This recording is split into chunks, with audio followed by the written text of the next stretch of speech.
Hi, I'm Molly Kistler, and I wanted to talk to you today about my story and why I became a life coach.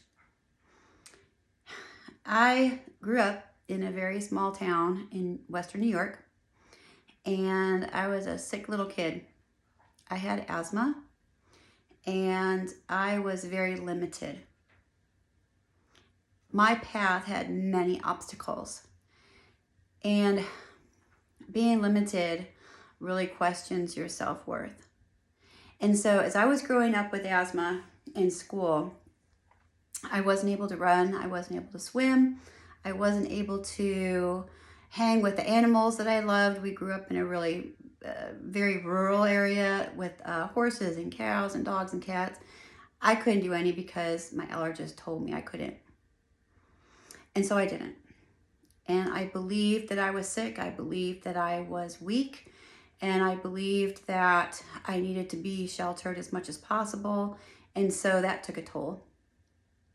My mom was a nurse, and so she took me to the best allergist, a very famous allergist in the United States, who reinforced all of that.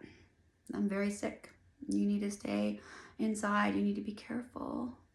And so I did. I followed the directions. I took all the medication, all the steroids, and I was out of school a bunch, and I wasn't able to read very well.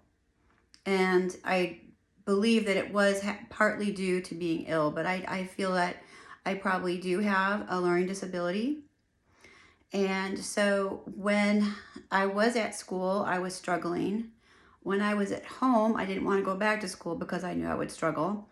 It was a vicious cycle. I had a lot of anxiety in school. I felt like I didn't fit in. And so as my mom evolved in her nursing and she started more holistic methods of healing, I told my allergist at 16 that I wasn't going to come back. I was very angry because of my limitations. I was very angry at her because she kept telling me how sick I was. So when I left at about 16, I rebelled. I got a cat. I started hanging out with animals. I'd go outside, even if it did have pollen outside. And I got on the cheer team. And I tried my hardest to overcome what was told to me as being a limitation. I also met the love of my life my junior year. And I thought everything was going great. My mom was doing reflexology with me. She was using vitamins and minerals and herbs and laying out of hands healing and meditation. And I was getting better. I was looking better, feeling better. The medicines were getting out of my body. Everything was going great. I was actually starting to like myself. And while my boyfriend was in Germany, he left me. And my life came crashing down. I look back now, it was one of the best things ever in the long run because I really found my strength. But while I was in that down, horrible place, I started dating someone who was very abusive.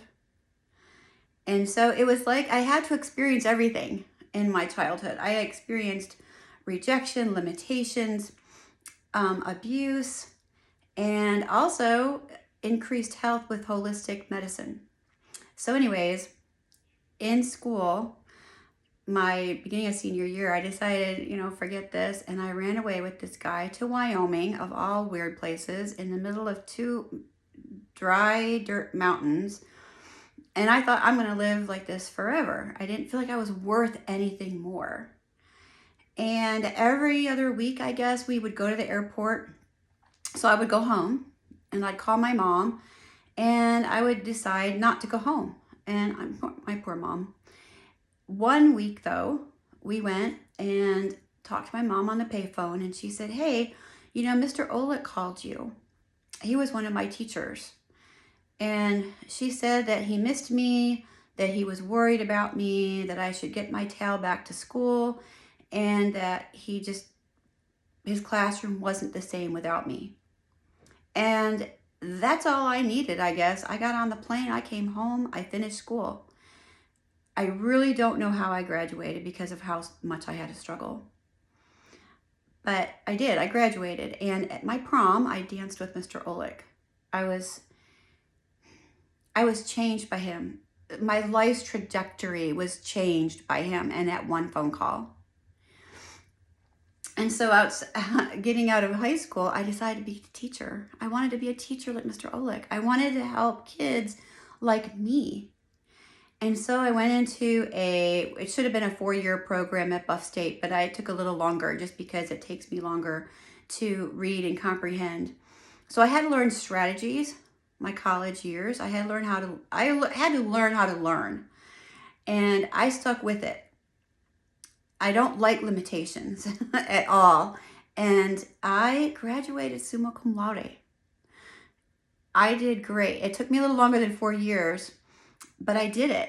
And I graduated top of my class in learning disabilities, behavior disorders, and regular education. So there were no jobs in Buffalo. And so I moved to Texas, got hired here, and I am finishing my 38th year. I've worked in private schools, I've worked in treatment centers, and I've worked in public schools, all with kids who struggle. And I have done extremely well. My students have been so successful. I don't think I'm doing anything magical. I just think that I am a valid person. I've been through what they're going through at some point. And I find that I'm very motivating because I don't take any excuses from them or for me. And so I'm becoming and am a life coach now for adults and for children. And I have been through many things. I think this life has been meant to just teach me many things. And that's what these obstacles provide for you. They provide a time to stop, reflect, and conquer. And I think it's going to make me a very successful life coach. I've been through rejection. I've been through self-worth problems. I did have a time in my life with substance abuse and also some very depressive times. I've had an illness that held me back and limited me. I have a learning disability that I continue to struggle with, but I'm not going to let it get me down. I'm not going to let it stop me from doing what I want to do.